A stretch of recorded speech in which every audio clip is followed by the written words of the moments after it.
آج معافی مانگ لو، آج لوگوں کو ستانا چھوڑ دو۔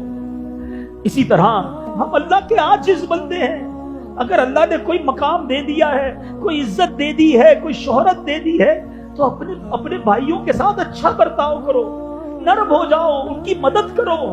کیوں ستاتے ہو لوگوں کو، کیوں ڈراتے ہو؟ آج جو والدین مجھے سن رہے ہیں، یاد رکھیے والدین کو بھی اجازت نہیں ہے کہ اپنے بچوں کو خامہ خواہ ستائیں، سب کے سامنے ذلیل کریں، لمٹ ہوتی ہے ہر چیز کی۔ شوہر مجھے سن رہا ہے، آپ کے پاس کوئی اختیار نہیں کہ جب چاہیں بیوی کو ذلیل کریں، جب چاہیں بیوی کو برا بھلا کہیں، جب چاہیں اس کا دل توڑ دیں۔ آپ جاتے ہیں، وہ بیچاری کمرے میں تکیے پہ منہ رکھ کے روتی رہتی ہے، کرے کیا؟ بیوی ہو گئی ہے، شادی ہو گئی ہے، کدھر جائے؟ ظالم شوہر ہے، سہ رہی ہے، مگر ایک دن تو آئے گا نا جب اللہ کی بارگاہ میں پیش ہونا ہوگا۔ یہی بیوی کھڑی ہو گئی تو کیا منہ دکھاؤ گے؟ بچے ہی کھڑے ہو گئے اللہ کی بارگاہ میں کہ یا اللہ یہ باپ شراب پی کر روز آ کر ہمارے گھر میں گالیاں دیتا تھا، کدھر جاؤ گے؟ پڑوسی اگر کھڑے ہو گئے اللہ کی بارگاہ میں، کدھر جائیں گے؟ اگر بھائی بہن آ گئے کہ یا اللہ ہمارا بڑا بھائی تھا، والد کے انتقال کے بعد سارے مال پر قبضہ کر لیا، ہمیں کوئی حصہ نہیں دیا، ہم بڑے بھائی کے سامنے کچھ نہ بول سکے، اس دن ایک ایک پائی کا حساب دینا پڑے گا۔ یہی بھائی بہن اللہ کی بارگاہ میں کھڑے ہو گئے تو کیا جواب دو گے؟ یہی پڑوسی کھڑے ہو گئے تو کیا جواب دو گے؟ آپ کا ملازم، غریب ملازم جس کو پتا ہے کہ سیٹ کو کچھ بھی سامنے جواب دوں گا تو نوکری سے نکال دے گا، بیچارہ سر جھکا کے گالیاں بھی سنتا ہے، غلطی نہیں ہوتی پھر بھی تم اس پر غصہ کرتے ہو، چھوٹی سی غلطی ہوتی ہے پھر بھی برا بھلا کہتے ہو۔ وہ غریب آدمی ہے، اسے پتا ہے کچھ بھی کہوں گا کہ صاحب میری غلطی نہیں ہے، اور گالیاں دے گا، زیادہ بولوں گا تو تھپڑ مار دے گا، نوکری چھوڑ نہیں سکتا، چھوٹے چھوٹے بچے ہیں۔ ارے وہ غریب آج اکیلا ہے، مگر کل رب کی بارگاہ میں رب اس کے ساتھ ہوگا۔ اے اپنے ملازموں کو ڈانٹنے والوں، اے اپنے ملازموں پر ظلم کرنے والوں، قیامت کے دن میں دوبارہ یہ حدیث پڑھتا ہوں، اللہ کے حبیب فرماتے ہیں جو اپنے بھائی کی طرف ڈرانے والی نظروں سے گورے، اللہ تعالیٰ اسے قیامت کے دن ڈرائے گا۔ اس دن کدھر جاؤ گے؟ کاش میں اور آپ اپنی زندگی کا یہ مقصد بنا لیں کہ میری ذات سے کسی کو تکلیف نہ پہنچے۔ مسلمانوں کو تکلیف دینے والے غور سے سنیں، اللہ تعالیٰ پارہ نمبر 30 سورہ البروج آیت نمبر 10 میں ارشاد فرماتا ہے، ان الذین فتنوا المؤمنین والمؤمنات ثم لم يتوبوا فلہم عذاب جہنم ولہم عذاب الحریق۔ بے شک جنہوں نے ایذا دی، ایذا کہتے تکلیف کو، بے شک جنہوں نے تکلیف دی مسلمان مردوں اور مسلمان عورتوں کو پھر توبہ نہ کی تو ان کے لیے جہنم کا عذاب ہے اور ان کے لیے آگ کا عذاب ہے۔ تفسیر صراط الجنان میں مفتی قاسم صاحب اس آیت کریمہ کے تحت لکھتے ہیں، بے شک وہ لوگ جنہوں نے مسلمان مردوں اور عورتوں کو اذیتیں دے کر آزمائش میں مبتلا کیا، پھر اپنے اس عمل سے توبہ نہ کی تو ان کے لیے آخرت میں جہنم کا عذاب ہے اور ان کے لیے قبر میں بھی آگ کا عذاب ہے۔ کچھ لوگ کہتے ہیں یار میرا کوئی بگاڑ نہیں سکتا، میرا بڑا روب ہے، ہاں میرے خاندان میں میرے آگے کوئی بات نہیں کر سکتا، محلے میں میری ایسی بات ہے جو میں کہہ دوں وہ ہو جاتا ہے، میرے آفس میں میرا بڑا ہولڈ ہے، میں فلاں یونین کا بڑا ہوں، میں فلاں علاقے کا بڑا ہوں، میری جناب اپنے خاندان میں بڑی بات ہے۔ ٹھیک ہے، آج آپ کے سامنے کوئی بولتا نہیں ہے، آپ جو کہتے ہیں مجبوراً لوگ کر لیتے ہیں، آپ انصاف کریں یا نا انصافی کریں لوگوں کو ماننا پڑتا ہے، مگر یہ آج ہے نا، جب مرنے کے بعد اللہ کی بارگاہ میں جاؤ گے تو ان ظلموں کا کیا جواب دو گے؟ ان تکلیفوں کا کیا جواب دو گے؟ ان دل آزاریوں کا کیا جواب دو گے؟ بندہ کہتا ہے سامنے والا بس کچھ نہیں بگاڑ سکتا میرا کوئی۔ یاد رکھیے گا میٹھے اسلامی بھائی، اللہ کی لاٹھی کہتے ہیں نا بے آواز ہے، جب وہ حساب کرتا ہے تو بڑے بڑے سورماؤں کو ہم نے خاک پر لیٹے دیکھا، کبھی بڑا بول نہ بولنا، کبھی اترانا نہیں، کبھی تکبر نہ کرنا، لوگوں کے خیر خواہ بن جاؤ کہ لوگوں کی دعائیں تمہارے ساتھ ہوگی تو تمہارا بیڑا پار ہو جائے۔ زندگی کا ایک مقصد بنائیے اسلامی بھائیوں کہ میں نے لوگوں کی دعائیں لینی ہیں، لوگوں کی ہائے نہیں لینی۔ جو دعائیں لیتے ہیں نا وہ کامیاب ہو جاتے ہیں، اور جو لوگوں کی ہائے لیتے ہیں، لوگوں کی بد دعائیں لیتے ہیں، تھوڑے عرصے تک تو شاید اونچے رہتے ہیں، پھر ایسے برباد ہوتے ہیں کہ ان کا نام لینے والا بھی کوئی باقی نہیں بچتا۔ نبی پاک نے مسلمانوں کو تکلیف نہ دینے کے بارے میں حدیث پاک میں کیا ارشاد فرمایا؟ میرے آقا فرماتے ہیں تم لوگوں کو اپنے شر سے محفوظ رکھو، یہ ایک صدقہ ہے جو تم اپنے نفس پر کرو گے۔ یعنی میں اگر کسی کو فائدہ نہیں پہنچا سکتا تو کم از کم میری ذات سے کسی کو تکلیف تو نہ پہنچے نا۔ ایک اور جگہ نبی پاک فرماتے ہیں، کیا تم جانتے ہو؟ صحابہ سے پوچھا مسلمان کون ہے؟ صحابہ کرام نے عرض کی اللہ پاک اور اس کا رسول صلی اللہ تعالی علیہ وسلم زیادہ جانتے ہیں۔ ارشاد فرمایا مسلمان وہ ہے جس کی زبان اور ہاتھ سے دوسرے مسلمان محفوظ رہیں۔ ارشاد فرمایا تم جانتے ہو کہ مومن کون ہے؟ صحابہ کرام نے عرض کی حضور اللہ پاک اور اس کا رسول صلی اللہ تعالی علیہ وسلم بہتر جانتے ہیں۔ ارشاد فرمایا مومن وہ ہے جس سے ایمان والے اپنی جانوں اور مالوں کو محفوظ سمجھیں، اور مہاجر وہ ہے جو گناہ کو چھوڑ دے اور اس سے بچے۔ اب سوچئے کہ میں نے وہی شروع میں بات کی نا کہ میری ذات سے لوگوں کو امن فیل ہوتا ہے، سکون فیل ہوتا ہے، اپنے آپ کو محفوظ سمجھتے ہیں، یا ہم سے ٹینشن میں آ جاتے ہیں، ہم سے تکلیف میں رہتے ہیں، ڈرتے ہیں لوگ؟ نہیں میرے پیچھے اسلامی بھائیوں، اس سے برا مسلمان کون ہے کہ جس سے مسلمان ڈرتا ہو؟ بات کرنے میں ڈرے، کاروبار کرنے میں ڈرے، پیسے دینے میں ڈرے، رشتہ داری کرنے میں ڈرے، وہ کیسا مسلمان ہے؟ اللہ کے حبیب صلی اللہ تعالی علیہ وسلم کے فرامین سنیے، میرے آقا علیہ الصلوۃ والسلام کیا فرماتے ہیں۔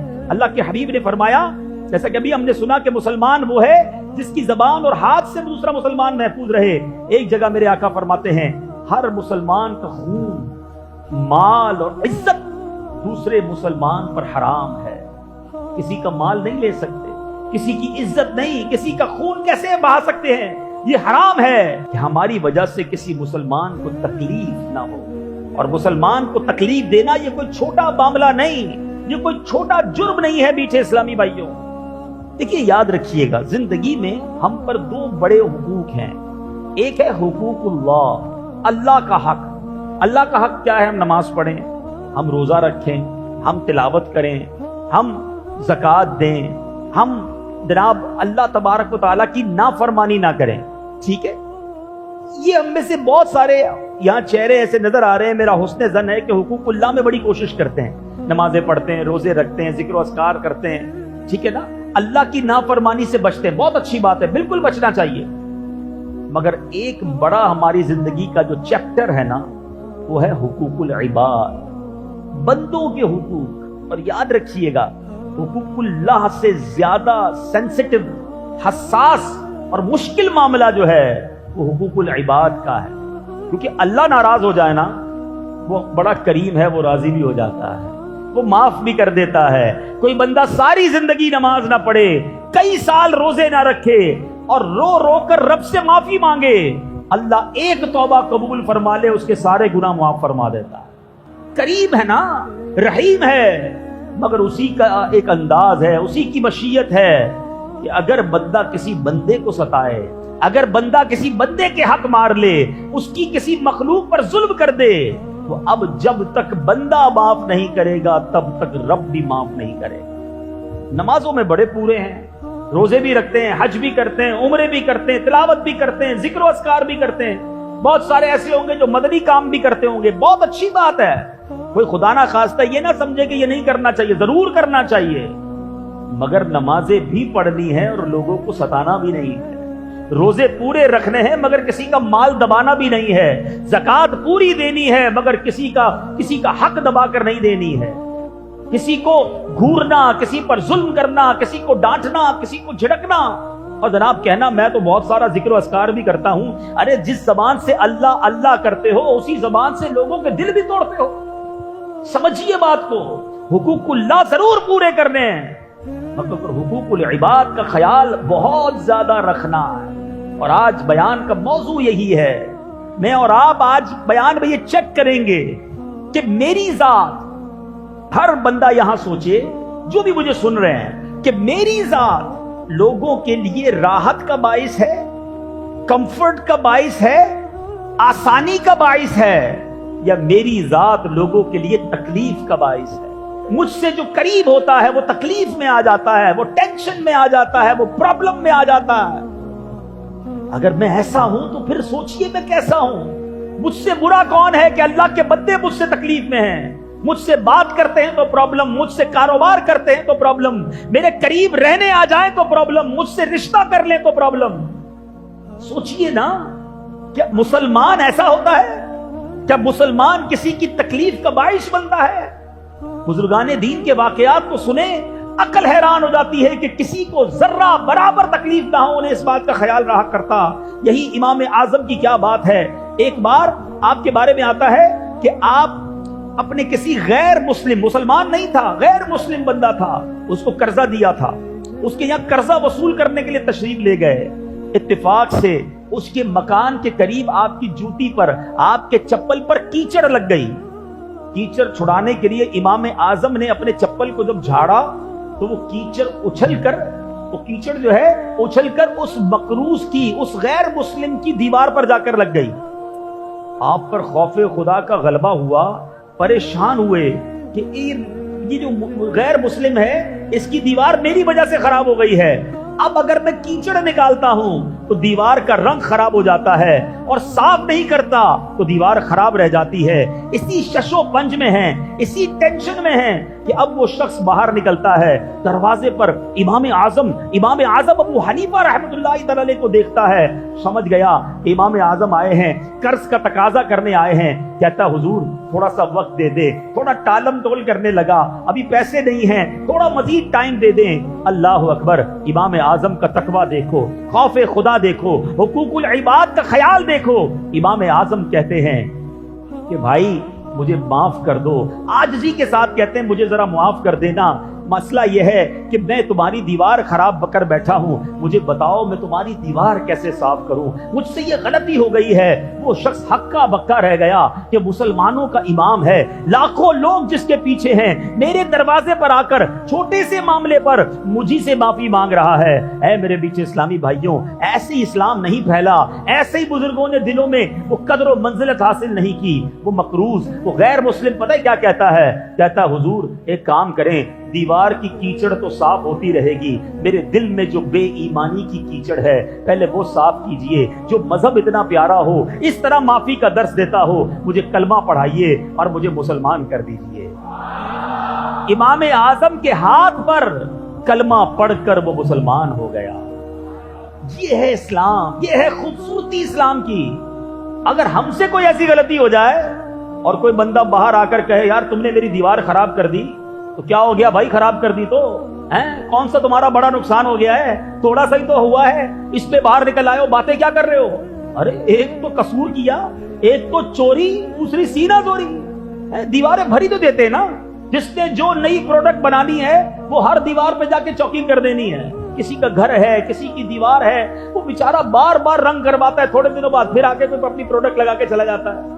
نہ جانے کوئی ڈاکٹر کی ایڈورٹائز لگاتا ہے، کوئی حکیم کی ایڈورٹائز لگاتا ہے۔ اللہ کے بندو، یہ حقوق العباد کی پامالی ہے۔ بغیر اجازت کسی کی دیوار کیسے رنگ سکتے ہیں آپ؟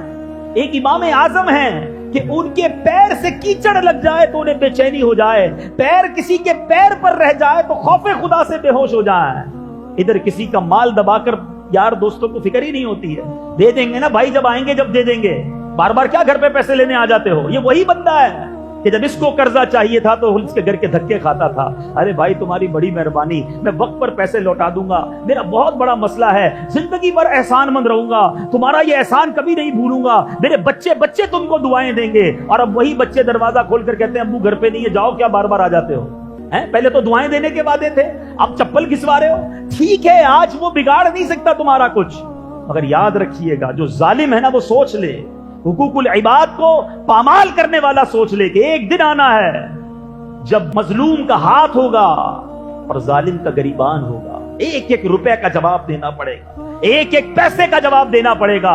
اللہ کی قسم، اگر آج تم پر کسی کا حق آتا ہے، آج اس کے پاس جا کر دے دو، آج اس سے معافی مانگ لو، ٹال مٹول نہ کرو، اس کو ستاؤ نہ، کیونکہ اللہ دیکھ رہا ہے کہ تم نے اس کا حق دبایا ہے اور اسی کو تکلیف پہنچا رہے ہو۔ سیدی امام اہل سنت مولانا شاہ امام احمد رضا خان لکھتے ہیں، اگر کوئی شخص کسی کے 3 پیسے دبا لے، 3 پیسے کی آج کے دور میں حیثیت کیا ہے؟ 3 پیسے تو آتے بھی نہیں آج ہیں، لیکن صرف 3 پیسے کوئی کسی کے دبا لے تو قیامت کے دن ان 3 پیسوں کے بدلے 700 مقبول با جماعت نمازیں دینی پڑ جائیں گی۔